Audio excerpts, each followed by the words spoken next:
Okay, we need to talk about Jurassic 8, the next Jurassic World movie. I've been sitting here on some inside information for around a day now, and after this morning's updates, things are starting to line up in a way that's honestly too big to ignore. So let's break down what I know, what's been confirmed elsewhere, and why I think Universal is about to give us the direct sequel to Jurassic World Rebirth. If you don't know who I am, welcome to the channel. My name is Swerve and I cover everything to do with the Jurassic franchise. Whether that be the movies, TV series, or even video games. You name it, we've got it. My duty is to keep you accurately informed on all the proceedings about this franchise with up-to-date information as and when it drops, on top of many theories as well. But in this video, we're following some more insider information. So be sure to be excited, but take everything with a pinch of salt until it becomes officially confirmed from Universal themselves. After all, in the ever-changing world of the movie industry, things do ultimately change. But this video is focusing on accurate information as of the 9th of September 2025. So once you're sat back, relaxed, and got your snacks at the ready, it's time to jump in to today's video. So first up, here's the big headline. Jurassic 8 has been moved into what we call active development. Now if you're unsure what that exactly means, let me try to explain it in simple terms. When a project is in active development, it usually means the studio has officially greenlit a concept for a story. At minimum, they're working on story treatments or possibly even a script draft. It's not just talks and discussions anymore, there's paper involved. They've now moved forward with a new movie. For me, that tells us that Universal isn't just throwing around ideas anymore, they've approved something, they're happy with it, and now they're moving the ball forward. So the wheels are starting to turn for this one. But what else? Well, earlier in the start of July, I mentioned how Scarlett Johansson was eyed up to return and star in the next Jurassic World movie. And now Scarlett Johansson is indeed coming back. I do need to clarify, however, there's no pen to paper just yet. But the story they're building does directly involve her character Zora Bennett from Jurassic World Rebirth. And as of last night, I was told talks went really well regarding her return. Then, literally this morning, Daniel RPK, who is also one of the most reliable insiders out there right now, shared the exact same information I was provided. That's now two completely separate and reliable confirmations for you guys. So yeah, we can feel pretty confident that Zora is back in action for Jurassic 8. And honestly, that makes sense. Universal set her up in Rebirth as the face of the new Jurassic era. She's tough, resourceful, and brings back that same energy that Chris Pratt and Bryce Dallas Howard both brought before, but with her own edge. So if Jurassic 8 is a direct sequel, ScarJo was always going to be the anchor. But now let's talk about the director's chair. For some time, Universal have wanted Gareth Edwards to return. He directed Jurassic World Rebirth, and within his style, it was a huge part of why that film stood out and looked as good as it did. Despite the many flaws that Rebirth had, the direction was not one of them. The cinematography, the grounded tension, the way he framed the dinosaurs as both awe-inspiring and terrifying, that was all Gareth Edwards. From what I've heard, the deal isn't finalized yet, but insiders strongly believe that he's the guy. And honestly, keeping Gareth is probably the smartest move that they could make. It means Jurassic 8 would feel more like a natural continuation, not a tonal reset. And giving him more of an early freedom this time around could benefit the movie even more. Whereas for Rebirth, he was literally signed on within 3 months to go before filming begun and had no say in the script whatsoever. But, and here's the key thing, if he doesn't sign on, it is not the be-all and end-all. So it isn't locked in just yet, but the odds are still looking really good that Gareth is coming back. But the exclusive news doesn't just stop there. Let's talk the story and the plot of Jurassic 8. From what I've been told, the current concept is a direct sequel to Jurassic World Rebirth. That means we're following up on Zora's story and whatever fallout came from those events in Rebirth. But here's where I want to chime in with my own personal statement that I feel is worth mentioning.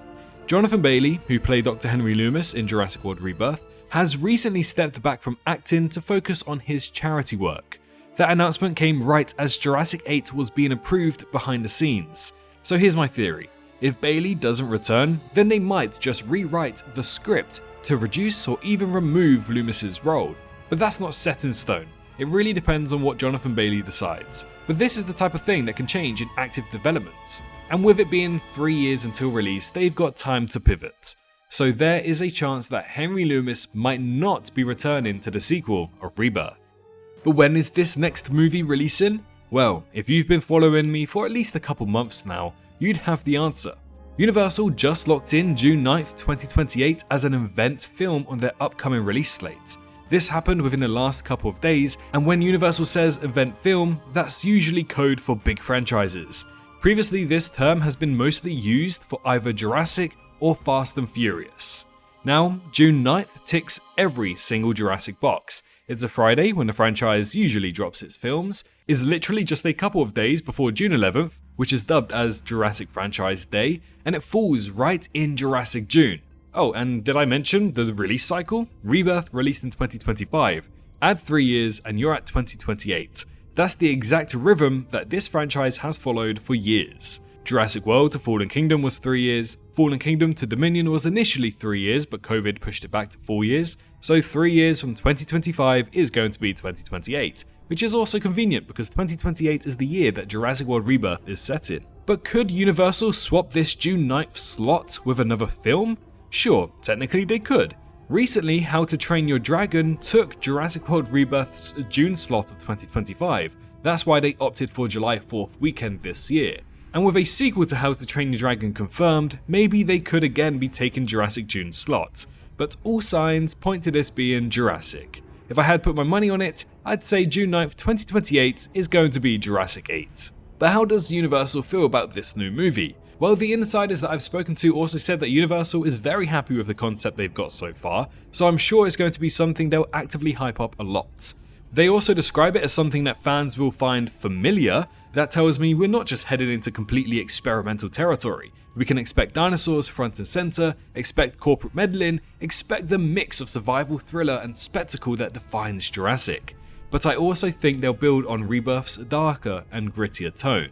They advertised that a lot for that movie, but it didn't really pay off. However, Rebirth proved that the franchise doesn't have to rely on legacy characters to succeed, it can stand on its own new faces, and still smash the box office. I think that's a guarantee for anything with the title of Jurassic. Rebirth just surpassed $860 million at the worldwide box office. That's also competing with both DC and Marvel, as well as an amazing Formula 1 movie. On top of that, Rebirth also didn't have any IMAX screenings either, which definitely dropped it down by maybe $50 million. So Jurassic is an instant success. But what's my opinion and my take on where this story could go? Well, I've already discussed the possible storyline for the sequel Jurassic World Rebirth, something that makes a lot of sense, but let me speculate a little bit more here. If Scarlett Johansson's Zora Bennett is the anchor, and if Loomis doesn't come back, Universal might bring in a new scientist or government figure to balance her character out. We could also see deeper lore added for Parkagenics. There's so much potential within that company. Maybe the dinosaurs aren't just about survival anymore, maybe it's about how far humanity will go to profit from them. And let's be real, there's no way that they don't give us at least one massive set piece with a brand new apex predator. Maybe Acrocanthosaurus? That would be nice. That's just a Jurassic trademark at this point.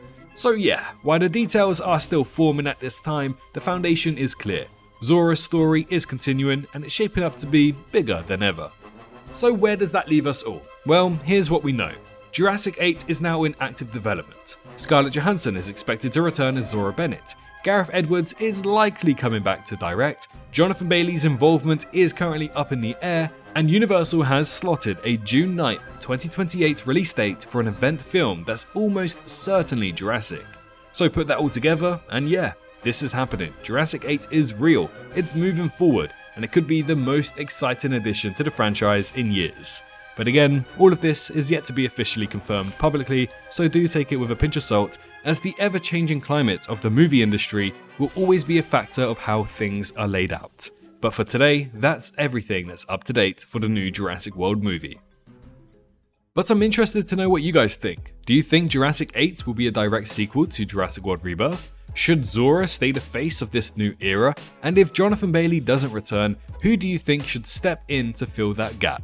Drop your thoughts in the comments below, and if you have nothing to say, then just leave a dinosaur emoji for the sake of engagement. And of course, if you enjoyed this news video, hit the like button. Hit the like button, subscribe if you haven't already, and stay tuned, because the moment I get more information on Jurassic 8, you know that I'll be covering it here first. But most importantly, make sure you're all staying safe out there, and I'll see you all in the next one. Bye bye. Hey, Did you enjoy the video? Well, why not leave a like and subscribe for more Jurassic content? I appreciate every single one of you for reaching this point into the video and supporting me this far. If you wish to support me even further, then feel free to head on down to the description where you can find links to donate, my Patreon, and you can also press that join button to become a member here on YouTube and gain access to some awesome emojis. A massive thank you to all of the YouTube members for this month, as well as the amazing fans over on Patreon too. Your extra bit of support really goes a long way. But for now, I wish you a great rest of your day.